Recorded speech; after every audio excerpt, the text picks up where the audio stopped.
하나님 말씀 함께 봅니다. 요한복음 10장 10절부터 13절까지입니다. 하나님 말씀 요한복음 10장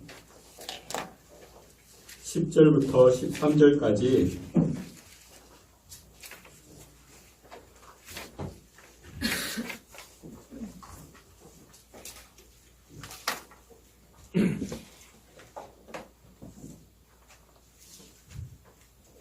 요한복음 10장 10절부터 13절까지입니다. 우리 한 절씩 교독해 봅니다. 제가 10절 먼저 봉독 돌립니다. 도둑이 오는 것은 도둑질하고 죽이고 멸망시키려는 것뿐이요 내가 온 것은 양으로 생명을 얻게 하고 더 풍성히 얻게 하려는 것이라. 나는 선한 목자라. 선한 목자는 양들을 위하여 목숨을 버리거니와 삭구는 목자가 아니요 양도 제 양이 아니라 이리가 오는 것을 보면 양을 버리고 달아나나니 이리가 양을 물어가고 또 해치느니라. 달아나는 것은 그가 삭군인 바닥에 양을 불보니 아니하니라. 아멘. 이 시간에 우리 임마누엘 찬양대 통해서 하나님께 영광 돌리겠습니다.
영광의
기도합니다. 하나님 아버지 감사합니다. 오늘도 11월 첫째 주일을 통해서 하나님 앞에 나아가고자 합니다. 하나님 우리가 드리는 이 예배를 기뻐 받아주시고 또한 이 시간 생명의 말씀이 우리 심기에 새겨지게 하시고 아멘으로 순종함으로 하늘 예비된 하늘의 큰 복을 받아 누리는 귀한 성도들 되게 하여 주시옵소서. 지쳐있는 심령이 생명의 말씀으로 힘을 얻게 하여 주시고 하나님 낙심한 그 심령이 하나님의 말씀으로 위로받게 하여 주시고 용기 얻어 11월 한 달 능력 있게 살아갈 수 있게 주여 도와 주시옵소서. 예수님의 이름으로 기도하옵나이다. 아멘. 예, 우리 오늘은 요한복음 10장 말씀을 가지고 생명 살리는 예수님, 생명 살리는 좋은 교회라는 제목으로 하나님 주신 은혜의 말씀 나누고자 합니다. 제가 신학대학원 다닐 때에 기독교 교육에 관해서 공부한 적이 있었습니다. 근데 이 기독교 교육에 관해서 최고 권위자가 누구냐? 바로 이 기독교 교육에 관해서 하워드 핸드릭슨이라는 그와 같은 기독교 교육학자가 있었습니다. 여러분 피겨스케이팅 하면 누가 생각납니까? 김연아 선수가 생각납니다. 농구 선수, 농구 황제를 이야기할 때는 마이클 조던을 이야기합니다. 코미디의 황제는 이주일 그렇게 이야기합니다. 마찬가지로 기독교 교육에 관하여 최고 권위자가 누구냐? 바로 이 하워드 핸드릭슨이라는 이와 같은 사람이었습니다. 근데 이 하워드 핸드릭슨이 어떻게 기독교 교육의 최고 권위자가 될 수 있었는가? 원래 이 하워드는 어렸을 때 불우한 환경에서 자랐다라고 이야기합니다. 그런데 그때 누구를 만났는가? 주일학교 교사 월트라는 주일학교 선생님을 만나게 됩니다. 그로 인해서 자신의 인생이 달라지고 인생이 변화된 것뿐만 아니라 하나님의 일을 감당하게 되는 그와 같은 사람으로 내가 변화가 되었다라고 자신의 이야기를 합니다. 여러분들 하워드 핸드릭슨 이분의 이야기를 한번 들어보세요. 이렇게 이야기합니다. 나의 인생의 출발은 볼품이 없었다. 나 같은 사람은 일찌감치 죽어 없어져도 누구 하나 특별한 관심을 보이지 않았을 것이다. 나는 결손 가정에서 태어났고 내가 부모님을 같은 자리에서 처음 봤던 것은 18살 이혼 법정에서 두 분을 처음 보았다. 그런데 얼마나 부도한 인생이었는가를 우리가 짐작해 볼 수 있죠. 나의 학력은 고작 초등 6년이 전부였다. 매일 지루하고 재미없는 나날을 보냈다. 그러다 어느 날 우리 집 앞에 교회 하나가 생겼는데 그 교회를 다니던 어떤 분이 우리에게 찾아와서 야, 너희들 교회 한번 와볼래? 주일학교에 한번 와볼래? 이렇게 물어봤다. 나는 흥미가 없었다. 왜냐? 학교라면 지긋지긋했기 때문에 주일학교 그게 나는 싫었다. 그러다 월트라는 분이 이렇게 이야기를 합니다. 이 월트 선생님이 야 너희들 나와 구슬치기 할래? 나와 구슬치기 할래? 그 말을 듣고 우리 모두는 신이 났다. 우리는 함께 그분과 구슬치기를 하게 되었다. 그때 월트는 우리 동네에서 나를 포함하여 13명을 주일학교로 인도를 했는데 그 중에 9명은 결손가정이었다. 그런데 그 13명 가운데 그 아이들 가운데 무려 11명이 지금은 목사님이 되어 있다. 월트는 부모님보다 우리를 더욱더 사랑해 주었고 그 사랑은 분명하게도 예수님의 사랑이었다. 우리는 얼마든지 삐뚤어질 수 있었고 방향 없는 인생을 살아갈 수 있었음에도 불구하고 그 월트라는 선생님은 우리를 세워주었고 우리를 잡아주었다. 이것이 바로 하워드의 인생 고백인 것입니다. 여러분들 이 월트와 같은 사명, 한 영혼을 세우고 인생을 세우는 그 사명이 바로 저와 여러분들이 감당해야 되는 일인 것입니다. 우리 교회가 해야 되는 일이 무엇입니까? 바로 이 일을 감당하는 것입니다. 늘 많은 사람들의 주된 관심이 무엇이냐? 내가 어떻게 하면 신앙생활 잘할 수 있을까? 여기 그것이 우리의 관심사 아니겠습니까? 내가 어떻게 하면 신앙생활 잘할까? 그리고 또 한 가지는 내가 이 세상을 떠난 다음에 하나님 앞에 섰을 때 어떻게 하면 내가 하나님에게 칭찬과 상급을 받을 수 있을까? 이것이 우리의 관심 아니겠습니까? 결론부터 말씀을 드리면 하나님에게 칭찬받고 상급받는 것은 한 가지입니다. 영혼 살리는 것입니다. 죽어가는 영혼들 살리는 것입니다. 그래서 오늘 이 아침에 우리는 영혼 살리는 주제를 가지고 하나님의 말씀을 나누고자 합니다. 우리가 오늘 이 아침에 함께 모았던 요한복음 10장에 있죠. 이 요한복음 내용에서는 무려 기적과 표적이 16개나 등장을 합니다. 가나 혼인잔치 아시죠? 요한복음 1장 2장에 등장합니다. 물이 변하여 포도주가 되었습니다. 기적이죠. 오병이어 사건도 등장을 합니다. 38년 된 병자가 일어나서 걸어갑니다. 이것도 기적이죠. 태어나면서부터 앞을 보지 못한 맹인이 있었습니다. 예수님께서 치료해 주십니다. 이것도 기적이죠. 죽었던 나사로가 살아났습니다. 예수님 살려주셨습니다. 이것도 기적이죠. 근데 여러분들 이와 같은 기적을 성경은 무엇이라 이야기하는가? 성경은 바로 표지판이다 라고 이야기합니다.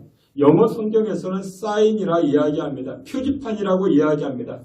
여러분들이 이제 여행을 가요. 여러분 운전해서 여행을 가는데 표지판에 이쪽은 부산이다, 이쪽은 인천이다 쓰여져 있습니다. 그러면 내가 부산 가려고 하니까 무엇을 보고 압니까? 표지판을 보고 부산이 이쪽이구나, 이쪽으로 가야겠구나, 그것을 알아가게 되는 것입니다. 요한복음에 등장하는 기적과 표적이 꼭 이와 같다라는 것입니다. 우리 인생 가운데 기적이 일어났습니까? 그러면 그 기적 배후에 누가 있다? 예수님이 있다. 예수님께서 역사하셨다. 그것을 보셔야만 된다는 것입니다. 사랑하시는 귀한 성도 여러분들, 올해가 가기 전에 기적과 같이 좋은 일이 여러분들의 가정과 인생 가운데 나타나시기를 주님의 이름으로 축원합니다. 근데 내 인생에 기적과 같은 일이 일어났다? 그냥 그것을 기적이라 치부하지 마시고 요한복음의 말씀과 같이 그 기적 배후에 누가 역사하셨다? 하나님이, 예수님이 역사하셨다라는 것입니다. 그래서 여러분들 기적이 일어나고 난 다음에 기적을 자랑하면 안 됩니다. 무엇을 자랑해야 됩니까? 예수님 자랑하셔야 됩니다. 제가 그전에도 말씀을 드렸죠. 여러분 저는 생각해봐도 로또에 당첨되는 것은 기적이라 생각합니다. 그러지 않습니까? 그럼 기적 아니겠습니까? 6개의 그 숫자를 어떻게 맞출 수 있어요? 기적 아니겠습니까?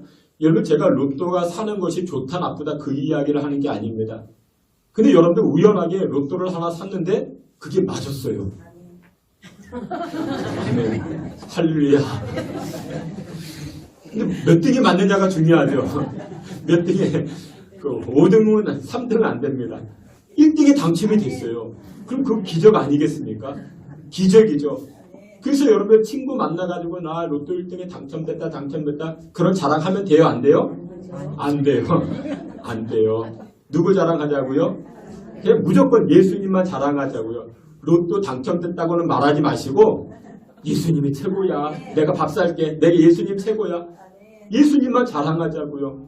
그래서 여러분들 기적은요. 누가 하셨다고? 예수님이 하셨다고요. 그래서 요한복음에 등장하는 내용이요. 그것을 이야기합니다. 기적은 무엇이다? 표지판이다. 표지판이다. 그 말씀을 하고 있습니다.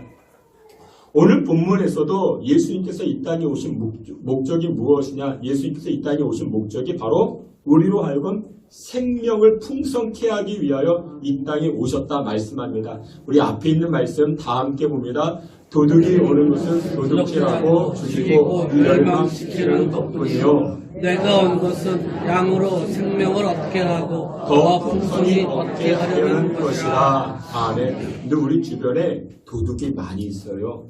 도둑이 많이 있습니다. 돈 훔쳐가는 도둑, 그것만 도둑 아닙니다. 시간을 훔쳐가는 도둑이 있고요. 마음을 훔쳐가는 도둑이 있고 영혼을 빼앗아가는 도둑이 있습니다.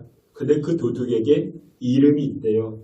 도둑에게 이름이 있는데 그 이름이 무엇이 아십니까? 바로 죄입니다. 그 도둑의 이름이 죄입니다. 여러분 죄는요 우리의 것을 다 빼앗아 갑니다.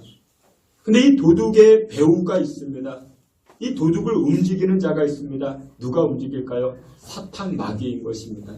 마귀가 우리에게 죄를 심어주고 죄로 끌고 갑니다. 결국 우리의 것을 빼앗아 간다는 것이죠. 훔쳐간다는 것이죠. 그래서 베드로전서 5장 8절에 이와 같이 말씀합니다. 근신하라 깨어라 너희 대적 마귀가 우는 사자같이 둘을 두루다니며 삼킬 자를 찾느니라 라고 이야기를 합니다. 사자가요, 으르렁거리면서 우리를 삼키려고 합니다. 빼앗아 가려고 합니다. 우리의 생명을 빼앗아 가고 우리의 영혼을 빼앗아 가고 우리의 것들을 빼앗아 가려고 합니다. 오늘 마귀가 이 시간에도 우리의 것들을 훔쳐가기 위해서 다가옵니다. 전도하려고 하는 마음이 생기는데 근데 마귀가 속삭입니다. 지금 아니야. 다음에 해도 돼. 지금은 때가 아니야. 다음에 해도 돼. 하나님의 말씀을 들을 때도 아멘으로 순종하고자 하는데 마귀가 속삭입니다. 야, 무슨 아멘이야. 그거 순종 안 해도 돼. 다른 사람이 순종할 것이니까 너 안 해도 돼. 마귀가 그렇게 속삭인다라는 것이죠. 여러분들, 마귀는 우리의 영을 훔쳐갑니다. 우리의 순종을 훔쳐갑니다. 그게 바로 도둑의 속삭임이라는 것입니다. 그래서 마귀는, 이 사탄은 도둑질입니다. 우리의 것을 훔쳐갑니다. 하지만 예수님이 오셨습니다. 예수님이 우리에게 왜 오셨는가? 우리를 살리기 위하여, 우리에게 생명을 주시기 위하여, 훔치러 오신 것이 아니고 더 주시려고, 더 풍성케 하시려고 예수님이 우리에게 다가오셨다라는 것입니다. 그래서 우리는 이 차이를 분명하게 기억해야 됩니다. 도둑은 빼앗아 가지만 예수님은 우리에게 주십니다. 예수님은 우리에게 풍성케 하시는 것입니다. 그래서 예수님을 가까이 해야 되는 것입니다. 여러분, 그렇다면 우리가 이처럼 풍성함과 생명을 얻기 위해서는 어떻게 해야 되는가? 첫 번째, 생명 대신 예수님을 선택하는 것입니다. 풍성케 하시는 예수님을 날마다 선택하는 것입니다. 그러니까 의도적으로라도, 의식적으로라도 선택하는 것입니다. 무엇을요? 예수님을. 그것이 나로 하여금 풍성케 하고 나로 하여금 넉넉케 하기 때문에. 여러분들 주변에 우울증 환자가 있습니까? 여러분들, 우리 주변에 우리 이웃이 우울증 환자일 수도 있고 내가 우울증 환자일 수도 있습니다. 이 질병입니다. 그런데 여러분들, 우울증 환자의 공통점이 무엇이냐, 특징이 있는데, 우울증 환자와 대화하다 보면요, 이 우울증 환자는 항상 죽을 생각만 합니다. 망하는 것만 이야기하고 안 되는 것만 생각을 합니다. 긍정적인 것은 절대 말하지 않습니다. 항상 부정적인 것만 이야기를 합니다. 잘될 것을 생각하지 아니합니다. 망할 것 같대요. 망할 것 같대요. 여러분, 우리가 왜 생명을 선택해야 됩니까? 우문우답처럼 들릴 수 있겠지만 예수님이 생명이기 때문에, 예수님이 우리로 하여금 풍성케 하기 때문에 예수님만을 선택하는 것입니다. 오늘 본문에도 우리 예수님 무엇이라 말씀합니까? 도적이 오는 것은 도둑질하고 멸망시키려는 것뿐이라 이야기를 합니다. 여러분, 도둑놈은 빼앗아 갑니다. 마귀는 우리의 것을 빼앗아 갑니다. 그러나 예수님은 우리를 풍성케 하시더라는 것입니다. 여러분, 우리가 신앙생활 하다 보면요, 두 가지를 경험합니다. 우리가 인생 살다 보면 이 두 가지를 경험하는데 무엇을 경험하는가? 첫 번째, 부족함을 경험해요. 부족함이 있고, 근데 또 어떤 분은 신앙생활 하면서도 불만을 고백하는 분들이 계십니다. 부족함을 토로하는 것과 불만을 토로하는 것과는 다른 것입니다. 시편 23편에서도 시편 기자 다윗은 이렇게 고백합니다. 여호와는 나의 목자시니 내가 부족함이 없으리로다. 그러니까 부족함이 있대요, 없대요? 원래는 부족함이 있는데 여호와께서 나의 목자가 되기 때문에 부족함이 사라진다라는 것입니다. 근데 여러분들, 이 부족함과 불만에는 차이가 있어요. 부족함은요, 무엇이 없는가를 느끼는 것입니다. 여러분들, 무엇이 없는가를 느끼는 건 잘못된 건 아니겠죠. 부족함을 느껴야만이 간구합니다. 기도합니다. 그러면 하나님께서 그 기도를 들으시고 채워주시죠. 근데 여러분들, 부족함이 아니고 불만을 토로하는 분이 계십니다. 불만을 토로하게 되면 그 마음에는 감사가 없는 것입니다. 마음 자체가 지금 어지러워져 있는 것입니다. 마태복음 25장을 보면 달란트 비유가 등장을 합니다. 근데 이 달란트 비유 가운데 5달란트, 2달란트, 1달란트 맡은 자가 있죠. 근데 이 1달란트 맡은 자는요, 첫째, 시선에 문제가 있었습니다. 1달란트가 자기 손에 있는데 자기 손에 있는 것은 보지 아니하고 남의 것만 있는 것을 가지고 불만을 토로하기 시작합니다. 근데 1달란트는요, 그냥 동전한 일이 아니었죠. 한 달란트는 이 고대 사회의 무게로 이야기했습니다. 달란트는 무게예요. 근데 여러분들 금이 한 달란트가 있다 하면 그 무게가 얼마나 되는가? 한 25kg 정도가 됩니다. 작은 게 아니에요. 여러분들 25kg면 우리 여성의 몸무게의 절반쯤 되죠. 굉장히 많은 거예요. 금이 25kg가 있다. 그럼 얼마나 많은 것입니까? 많은 것을 가지고 있는데 이 한 달란트 가진 자는 자기에게 있는 것을 안 쳐다봐요. 없대요. 여러분들 이 한 달란트 맡은 사람, 이 사람은 이것 가지고 뭘 해? 이것 가지고 뭘 해? 그리고 주인의 마음은 굳은 마음이라 나에게 아무것도 안 주었다. 이렇게 불만을 토로하고 있는 것입니다. 그리고 두 번째, 이 한 달란트 맡은 사람은요, 팩트가 아닌 것을 가지고 불평합니다. 주인의 마음은 굳은 사람이래요. 그 굳은 사람이라는 것은 마음이 딱딱하다라는 거죠. 근데 마음이 딱딱한 게 좋습니까? 아니죠.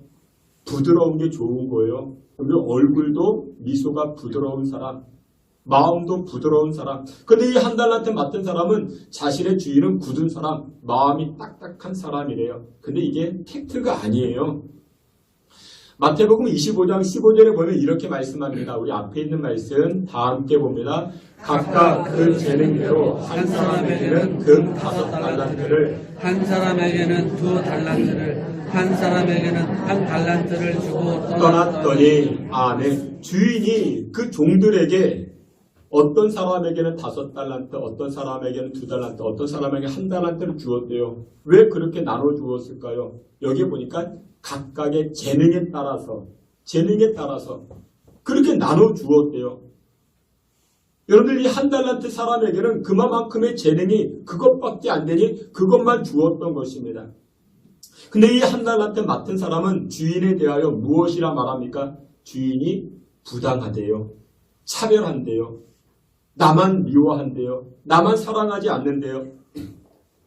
여러분들 그렇게 이야기할 게 아니고 이 1달란트 맡은 사람은 자기의 그릇을 넓히면 됩니다. 여러분들 그릇을 넓히셔야 돼요.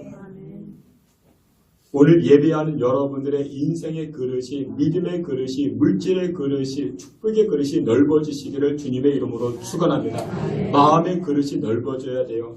그러니까 그 재능을 보시고 그 그릇을 보시고 하나님 주신다라는 거예요. 어떤 사람에게는 내가 5달란트 줄게. 어떤 사람은 내가 2달란트 줄게. 그래서 이 1달란트 맡은 사람은요, 더 받아서 일하고 싶으면 무엇하면 됩니까? 자신의 재능의 그릇을 넓히면 되는 거예요. 성실함으로 그 재능의 그릇을 넓히면 되는데 그게 없었죠. 이 1달란트 맡은 사람의 마인드는 예수님이 없는 마인드였습니다. 예수님과 함께하면 풍성함을 얻는 것인데, 그런데 그 안에 예수님이 없으니까 내가 가지고 있는 것을 쳐다보지도 아니하고 그냥 매사에 불만만 토로하고 있는 것입니다. 사랑하시는 귀한 성도 여러분, 그렇습니다. 우리의 인생이 풍성해지길 원합니까? 생명으로 가득 채워지길 원합니까? 그러면 생명 되시고 풍성케 하시는 예수님을 날마다 선택하시면 됩니다. 선택하시면 됩니다. 목사님은 피곤하게 새벽에 와라 가라. 목사님은 피곤하게 저녁에도 와라. 기도하자. 성경도 보자. 왜요? 그게 생명이기 때문에 그렇습니다. 그게 풍성케 하시기 때문에 그렇습니다. 항상 예수님 선택함으로 말미암아 풍성해지시고 생명의 열매를 누리며 살아가시기를 주의 이름으로 축원합니다. 두 번째, 영혼을 살리고 풍성케 되는 비결이 무엇이냐? 바로 생명의 말씀을 전하는 것입니다. 27절에 이렇게 말씀합니다. 내 양은 내 음성을 들으며 나는 그들을 알며 그들은 나를 따르느니라. 아멘. 선한 목자 되신 예수님을 따라가는 우리는 예수님의 음성을 듣는 것입니다.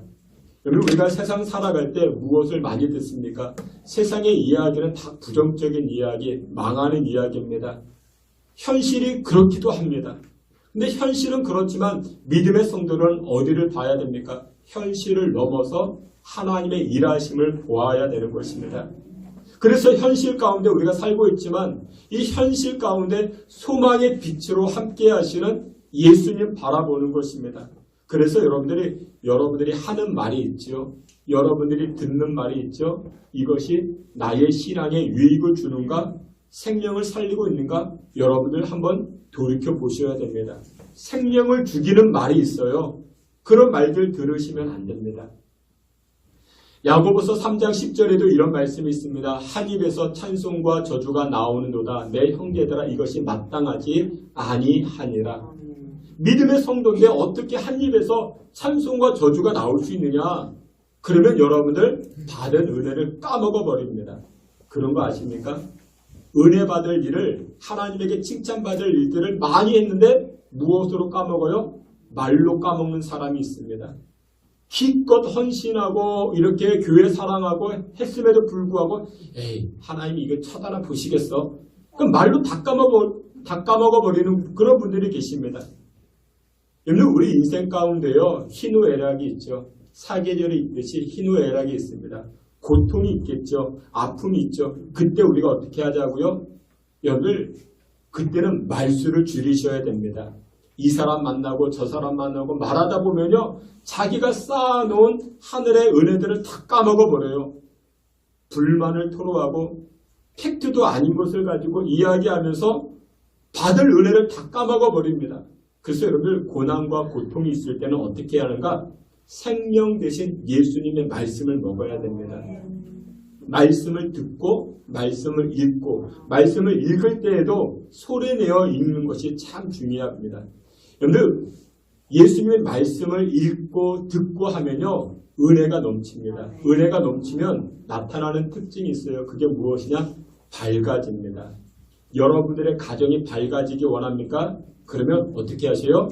해바라기 액자를 방마다 다 걸어두면 아니요. 그게 아니고 말씀을 읽으셔야 됩니다. 집안에서 말씀을 읽으면요. 거실부터 밝아집니다.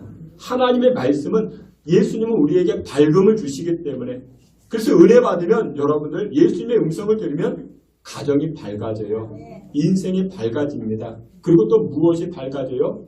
얼굴이 밝아져요. 은혜 받으면 얼굴이 밝아진다고요. 그런데 앞에 근심에 쌓인 사람은요 얼굴이 어둡고요. 은혜 받은 사람은 얼굴이 밝아집니다. 얼굴빛이 달라집니다. 얼굴에 생기가 나타나기 시작합니다. 여러분들이 다 잘생기셨어요. 여러분들이 다 잘생기셨는데 여러분들이 보는 저도 잘생기지 않았습니까? 잘생기지 않았습니까? 아니 보기 싫은 얼굴까지는 아니죠. 보기 싫은 그런 얼굴까지는 아닌데 여러분들 은혜 받으면요. 은혜 받으면 흉악범의 얼굴에서 여러분들 얼굴이 밝아집니다. 천사가 되는 것입니다. 은혜 받지 못하면요. 우리 얼굴이 어디에 걸려 있어요? 버스터미널 전단지 수배자 아시죠? 은혜 받지 못하면요. 다 우리 얼굴이 그래요. 언제까지 그랬어요? 조금 전까지 우리 얼굴이 다 그랬어요.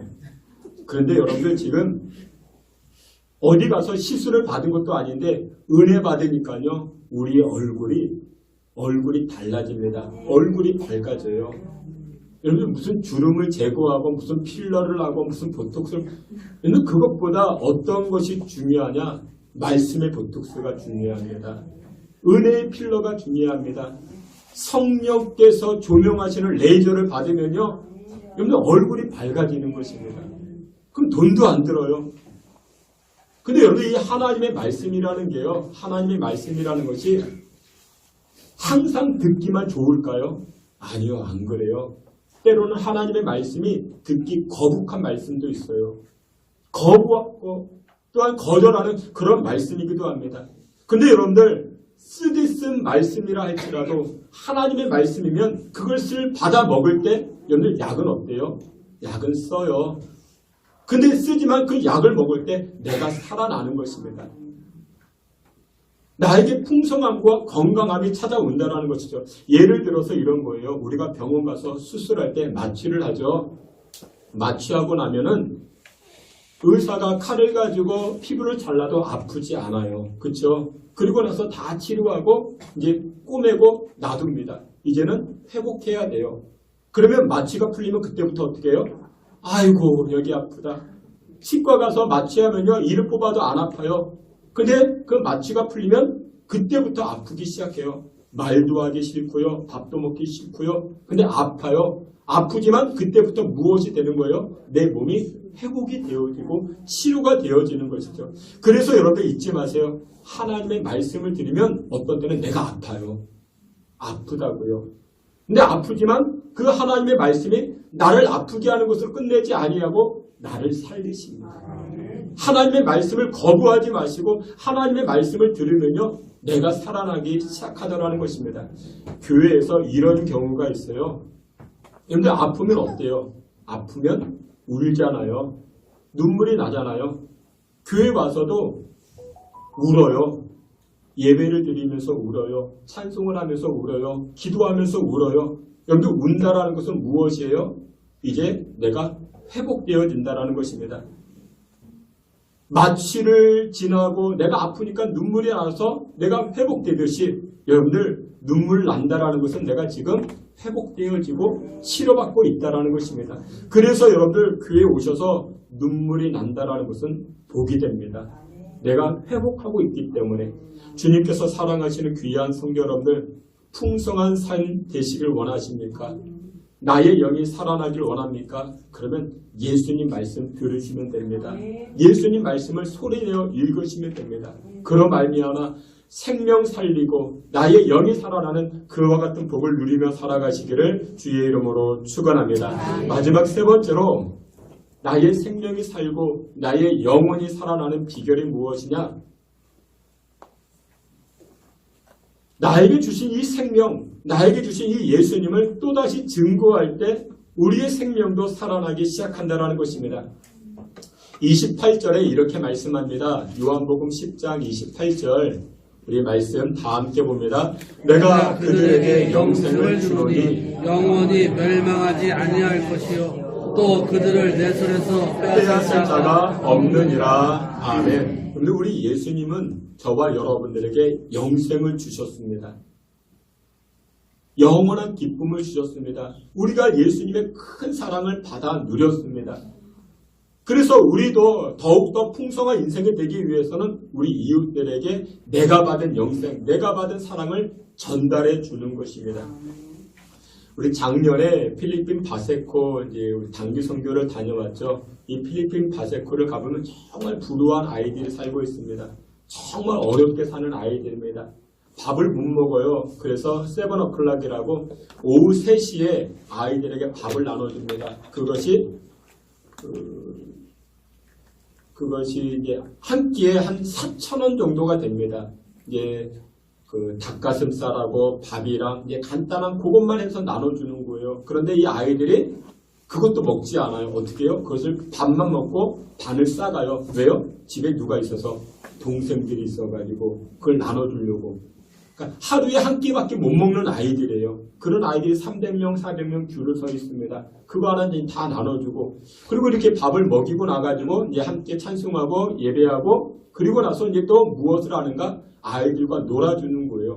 아이들과 어떻게 놀아주는가? 물방울, 비눗방울 만들어서 이렇게 놀아주고 공놀이도 하고 놀아줍니다. 그리고 여자 선생님들은 이 아이들, 여자아이들 데려다 놓고 자기 무릎에 아이들 손 올려놓고 매니큐어 칠을 해주는 거예요. 알록달록하게 파란색, 빨간색 매니큐어. 여러분들 이렇게 손톱에 매니큐어 해보셨죠? 여러분들 매니큐어 바르면 어떻게 해야 돼요? 가만히 있어야 됩니다. 마를 때까지 가만 두어야 되죠. 선생님들이 매니큐어 한국에서 사가지고 그것을 예쁘게 알록달록하게 다 그려줬어요. 만들어줬어요. 칠해줬어요. 그런데 이 아이들이 뒤돌아서서 그 매니큐어를 지워요. 그 지웁니다. 아니 지우면 어떻게 예쁘지 않잖아요. 근데 왜 지우냐? 선생님 나 안 했어요. 나 또 다시 발라줘요. 그리고는 자기 손을 선생님 무릎 위에 올려놓습니다. 이 아이들은요. 매니큐어 빨간색 파란색이 필요한 게 아니에요. 무엇이 필요해요? 선생님의 사랑이 필요한 거예요. 그 사랑의 손길이 필요했던 것이죠. 여러분 우리가 그 사랑을 받지 않았습니까? 우리가 그 은혜를 받지 않았습니까? 근데 선생님들이 이렇게 단기 선교 갔다 오면요. 아이들이 살아난 게 아니고 본인이 살아났대요. 본인이 살아나는 것입니다. 여러분들 그래요. 예수님의 사랑을 우리가 받고 예수님의 사랑을 전하면요. 우리가 풍성해지는 것입니다. 여러분 제가 그 맛있는 밥을 먹고 왜 우리 전도합시다 왜 그럴까요? 교회를 막 이렇게 막 사람 모으려고. 아니요, 저는 그런 생각 없습니다. 저는 신학대학원 다닐 때부터 대형교회 뭐 능력도 안 되지만 그런 건 생각도 안 해봤고, 여러분 전도해야 내 영이 사는 것입니다. 내가 받은 사랑을 전달하면 내가 살아나는 것입니다. 오늘 그것을 말씀하고 있는 것입니다. 주께서 사랑하시는 귀한 성도 여러분들, 내가 받은 사랑, 내가 받은 영생, 그것을 나눔으로 말미암아 여러분들의 인생도 풍성해지고 생명 살리는 은혜의 역사가 나타나시기를 주의 이름으로 축원합니다. 말씀의 결론을 맺도록 하겠습니다. 우리 예수님은요, 생명이에요. 오늘 설교 서두에 하워드라는 그 어린아이가 월트라는 그 선생님을 만나서 그의 인생이 완전히 달라졌죠. 그 월트라는 그 선생님이 감당했던 사역을 우리 교회가, 여러분들, 우리 모두가 감당해야 할 것입니다. 11월 16일 한 사람 전도하자고요. 그 영혼 세우고, 그 무너져가는 그 영혼들 세우기 위하여 하나님 우리 마음을 모읍니다. 한 영혼이 천하보다 귀한데 그 영혼을 세워 나아갈 수 있는 은혜의 역사, 그리고 풍성케 하는 하나님의 복주심을 경험하며 살아가시기를 주의 이름으로 축원합니다. 아멘. 하나님 아버지 감사합니다. 우리에게 생명을 주시고 우리에게 풍성한 은혜를 부어주시니 감사합니다. 날마다 우리의 생명 대신 예수님만 선택하는 자들 되게 하여 주시고, 그로 인하여 우리의 가정과 인생과 우리의 삶이 밝아짐을 경험케 하여 주시옵소서. 예수 그리스도 이름으로 기도하옵나이다. 아멘.